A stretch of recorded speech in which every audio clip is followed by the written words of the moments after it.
Some African dictators, such as Equatorial Guinea's 44-year ruling president Teodoro Obiang Nguema, have held power for decades. But these doctors and dictators frequently come to power in their late 50s, early 60s, or even early 70s. In 1992, however, something unusual occurred in Sierra Leone. A boy was elected president, become history's youngest head of state. Valentine Strasser was the 25-year-old man who took over the country, much like a dictator, and he governed the nation for 4 years. Before his unexpected demise, he would become the precedent we only see in movies, attending meetings, dressing in suites, and drafting policies. He was a soldier at first, but via a sequence of events you will learn about in this movie, he changed his destiny. How, then, was a lower-ranking soldier able to overthrow the government and take office as president of Sierra Leone? In this video, let us learn more about that. Valentine Abercrombie. On April 26, 1967, Melvin Strasser was born in Sierra Leone's capital city of Freetown. His parents belonged to the ethnic group known as Creoles. Sierra Leone was ruled by a parliament at the time Strasser was born, with Sir Albert Margay as prime minister. His early years were spent in the Allentown area, which is located in the most eastern region of Freetown. At the young age of 18, Strasser graduated from the Sierra Leone Grammar School in Freetown in 1985, after completing his secondary education there. Strasser performed exceptionally well in secondary school, standing out in particular for his proficiency in chemistry and mathematics, and began his career in the military. At the age of 18, Strasser enlisted in the Republic of Sierra Leone Military Forces, RSLMF, in 1985, immediately following his secondary school graduation. This occurred under Siaka Stevens' administration. He trained as a cadet officer at the Benguema Military Training Academy, which is situated in Benguema not far from Freetown. At the age of 19, Strasser accomplished an extraordinary feat by being commissioned as an officer in the Sierra Leone Army after completing his training. After that, he was assigned to a military barrack in Daru, which is located in the eastern region of Sierra Leone, and Fode Sanko launched its first attack in the villages of Bwedu, which are situated in the Kailahun district. The RUF had incited an insurrection, which Strasser and other soldiers already stationed in a military barracks in Kailahun were entrusted with directing and putting down. Valentine Strasser fiercely opposed the Liberian invasion in Sierra Leone, especially in the eastern and southern parts of the country, prior to President Momo's overthrow by his successor. One of Strasser's tasks was to fight the so-called Sobels, who were internal insurgents. President Momo's term was comparatively brief because he did not respond to the requests of the people of Sierra Leone.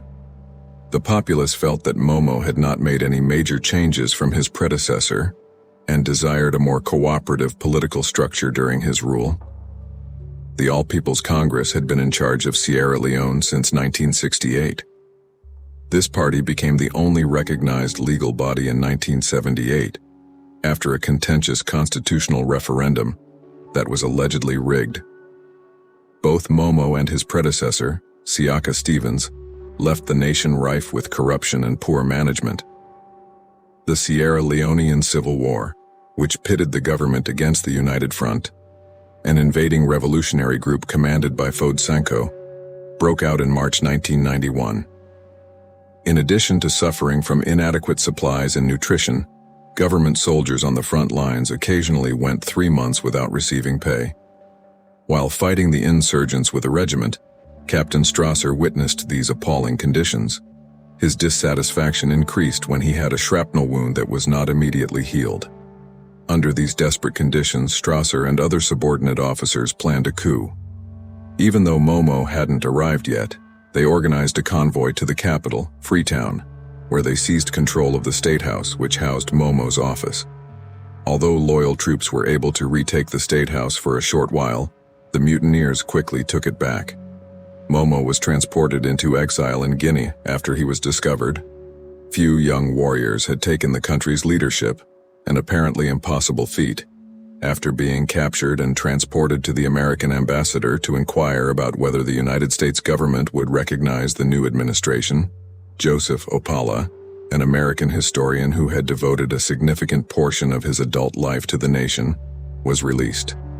Although it was not customary, African-American Ambassador Johnny Young said that an exception would be granted in this instance because of the severe circumstances facing the nation and the previous government's absence of democratic elections.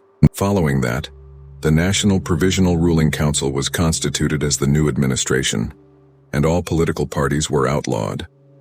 The parliament was dissolved as a result of this. The Parliament of 1992 was dissolved. President Joseph Saidu Momo was removed from office on April 29, 1992, following the Sierra Leonean coup d'etat, which was carried out by a group of youthful military officers under the leadership of Captain Valentine Strasser, then 25 years old. At the age of 25, Captain Valentine Strasser found himself suddenly in charge of the country. After 2 years in office, Africa's youngest dictator, Strasser, had survived 2 coup attempts, navigated a civil war, and faced international censure for his death of opponents, repression of the media, and conscription of boys as young as 12 into the army. He also backed a 2-year democratic transition, started cleaning up the capital city, started collecting taxes again, cut down on street crime, trimmed the civil service by 25%, and brought inflation down from over 115% to less than 15% annually.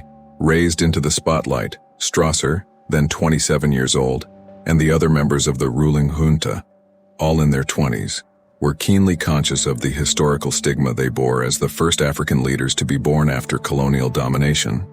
This was, as we all think, done for posterity. The 29-year-old second-in-command of Strasser, Major Julius Madabio, spoke forward. "I took on a role with a lot of responsibility. As a young man, I couldn't say I enjoyed my duties," he stated, while adding, "I embraced my duties." During the corrupt dictatorships of the 1970s and 1980s, when the educational system collapsed to the point where students had to carry their chairs home in order to get a place in class the next day, Strasser and his peers came of age. Strasser decided to enlist in the army following his high school graduation. He became powerful in the post-Cold War era, when the only superpower in the world could demand free markets and democracy in return for financial support. This led the majority of the 48 sub-Saharan African countries at the time to try representative government, albeit many of them had setbacks. It was implausible, by any standard, that Strasser's regime would peacefully give way to a model democracy in less than 2 years. Still, this did not deter the world from providing a thorough civics education. As a result, Strasser was inundated with advice from the biggest military dictatorship on the continent, Nigeria, the US and its allies, and the IMF, the world's authority on economic assistance. There was a benefit to his painful acceptance of the IMF restructuring requirements. The majority of enterprises were operated by ethnic Lebanese. The British assisted in tax collection. The Germans funded waste disposal, and a group of globally renowned Leoneans created a proposed constitution that they kindly persuaded Strasser to approve. His junta members, identifiable by their distinctive berets and sunglasses, also routinely got advice from Ghana, a neighboring country in West Africa. Flight Lieutenant Jerry Rawlings had successfully manipulated an election in Ghana by using the coup of his own young soldier. Nigeria was vital in helping Strasser put an end to a guerrilla conflict that had crippled the diamond trade in the east and south. Additionally, the defense of Freetown, including Strasser's residence, was the responsibility of Nigerian forces.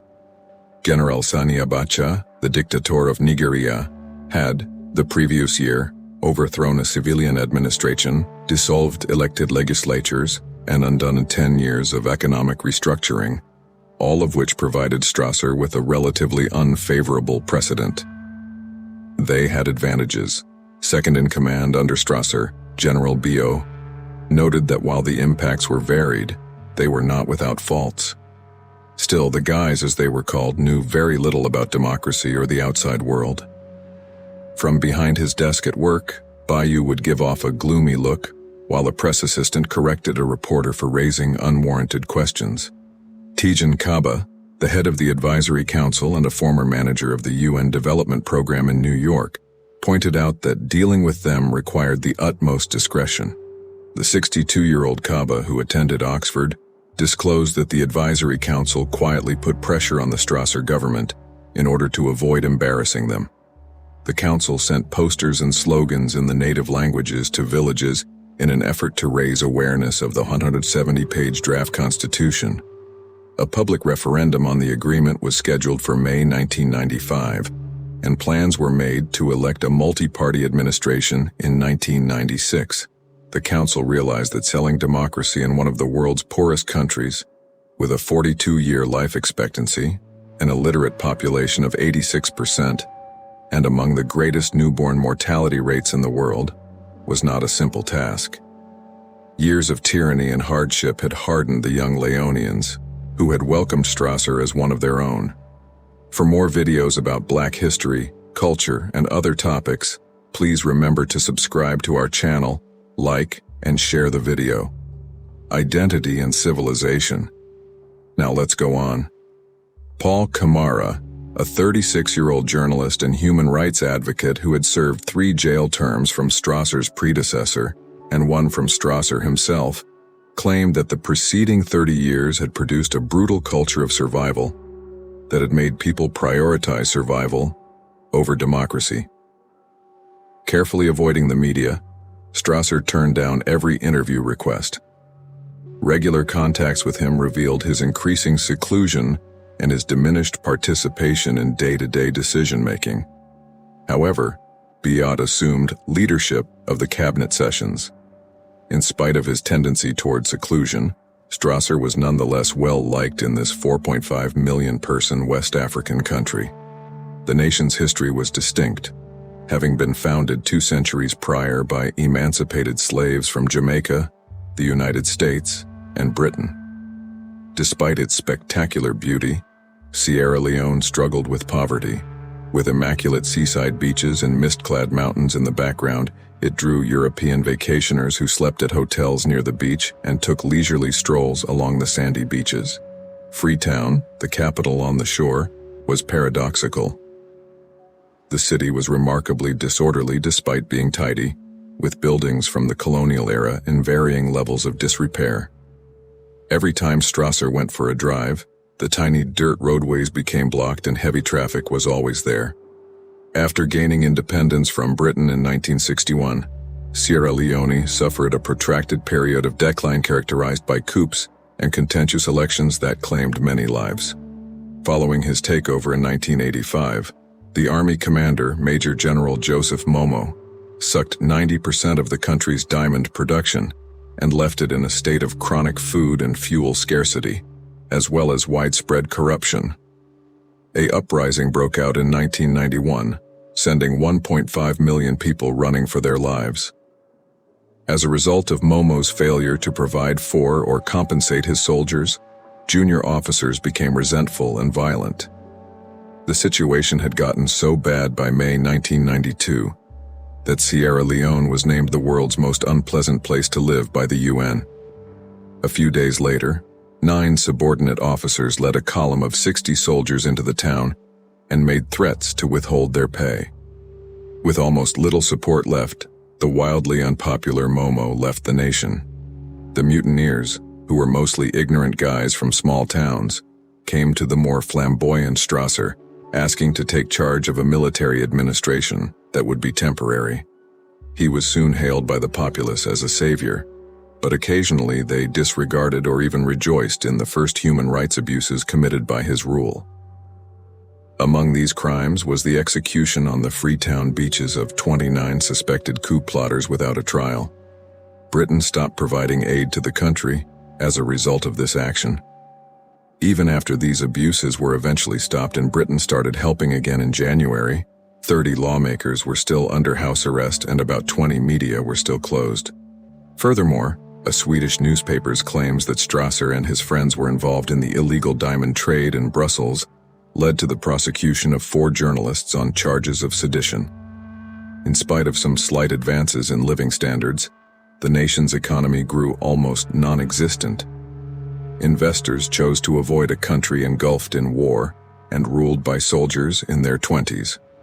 John Benjamin, a 41-year-old former businessman, was the only non-military member of the reigning junta who was older than 29. He adamantly maintained that the stability of the fledgling government was on par with that of any other in West Africa. "I really think they've grown up," he said. "Every one of our co-workers has become more serious about their duties. They have a strong sense of their historical significance and are unwavering in their resolve to succeed. You have more time to deal with the fallout from a mistake you make when you are in your 20s. But in 1996, Strasser's time came to an end. After almost 4 years in charge, Strasser was overthrown in yet another military coup in January 1996. This time, his fellow NPRC members, who were fed up with his management of the peace process, launched the coup. Colonel Tom Numa, Captain Kamba Manda, and his deputy, Brigadier General Julius Maada Bio, spearheaded the insurrection. Captain Valentine Strasser was overthrown by a military coup that Bio staged on January 16, 1996. This coup resulted from a dispute inside the ruling Supreme Council of State over whether the multi-party elections that were slated for March 1996 should take precedence over efforts to achieve peace with the RUF. Another topic of discussion was whether or not junta members should be disqualified from running in the elections. Colonel Tom Numa, Lieutenant Colonel Kamba Manda, Lieutenant Colonel Reginald Glover, Lieutenant Colonel Idris Kamara, and Lieutenant Colonel Karifa Kargbo were among the high-ranking NPRC commanders that supported the coup. The people in charge of protecting Captain Valentine Strasser, who was the commander of the NPRC and the military head of state of Sierra Leone at the time, captured him at gunpoint. He was immediately flown into exile, arriving in Conakry, Guinea's neighbor, aboard a military chopper. Following his defeat, Strasser was granted a UN fellowship to study law at Coventry, England's University of Warwick. Nevertheless, he gave up on his studies after a year and a half. Strasser's request for asylum in England was turned down in 2000. After that, he tried to enter the Gambia, but was turned away there too. He eventually made his way back to Sierra Leone, where he was impoverished and only had access to a meager pension in Grafton, which is east of Freetown. His job at the ICT Institute involved teaching young people computer skills. He became quite ill in January 2019 and was sent to Ghana to receive medical attention. His left leg had to be partially amputated due to peripheral artery disease. President Bio gave him an apartment when he returned to Sierra Leone in July 2021, following a period of rehabilitation. On the other hand, opposition All People's Congress member Amadou Makalo Koita stated that the government was holding Strasser under home arrest. Valentine Strasser, the man who had once been the youngest head of state in history, was now facing charges of war crimes. After leaving a violent legacy as the ruler of Sierra Leone from 1992 to 1996, Strasser moved to London in 1996. At the age of 25, he became the youngest head of state in history. He had developed a striking persona, frequently seen sporting fancy clothes and Ray-Bans, despite the fact that Amnesty International and other organizations have widely criticized his record on human rights. The youthful leader had quickly established connections with foreign leaders such as Nelson Mandela, John Major, and Bill Clinton. But only 8 months after taking over, Strasser's military killed 26 political opponents on a beach west of Freetown. He had to answer for that now that he was completely powerless. Britain promptly stopped providing help to the nation after receiving condemnation from the international world. According to Amnesty International, people who were thought to be affiliated with the insurgent Revolutionary United Front were tortured. There were accusations against government forces of atrocities. As hundreds flooded into Freetown in January 1995, telling stories of cannibalism, torture, and mutilation. State radio was advising people to prepare sticks, stones, and machetes. After being overthrown in 1996, Strasser lived a nomadic life in the UK while he awaited the outcome of his asylum claim. Having come to the UK on a student visa, he dropped out of Warwick University to pursue his legal studies. On Friday night, a London-based acquaintance of Strasser stated, "I wouldn't rule him out at this point. He still maintains a base of support in Sierra Leone, so any attempts to get him back there would have to be carefully thought out." Strasser had to leave the United Kingdom, where he had lived since 1996, when his request for asylum was denied. As a result, Strasser's circumstances worsened as he struggled to cope with the lack of a consistent revenue stream. His financial difficulties became more and more difficult. A really touching and well-reported incident occurred during this time.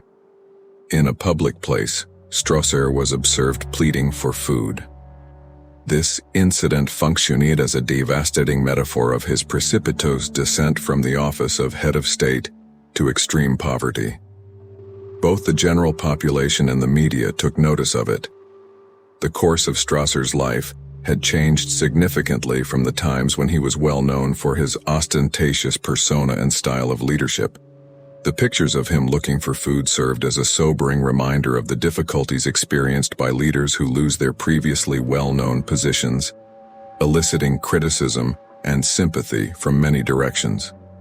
Later on, President Bio of Sierra Leone, the same guy who had removed Strasser from office, offered him a residence as part of a plan to assist him in overcoming significant obstacles, such as financial hardships and health issues. Providing him with this house was meant to give him a place to live and to offer assistance while he worked to start over. As he adjusted to his new living situation, Strasser probably went through a time of adjustment in his life. Strasser valued the property greatly since it gave him a reliable and safe place to live, especially once he returned to Sierra Leone from overseas. It's important to remember, though, that there have been rumors implying he may have been under house arrest. This suggests that he might not have had a completely free living environment. According to President Bio, the specifics of Strasser's life in the house depended on the conditions that were set forth and any limitations that might have been placed in place by the government. That is how the youngest ever president came to be an elderly man in the cruel world. How do you feel? Is it possible for Valentine Strasser to continue serving as president for several decades? Did he have a different period because he was still a boy? Or was it similar to other leaders at the time? Please share your opinions with us regarding the existence of a younger president than Valentine Strasser. Would you like to see more videos similar to this one? Click the bell icon next to it and subscribe to our channel if the answer is yes. We've made the decision to deliver videos on a topic that is rarely discussed: the history, culture, civilization, and proof of how magnificent Black people have been. I appreciate you viewing, and be sure to tune in for the next one.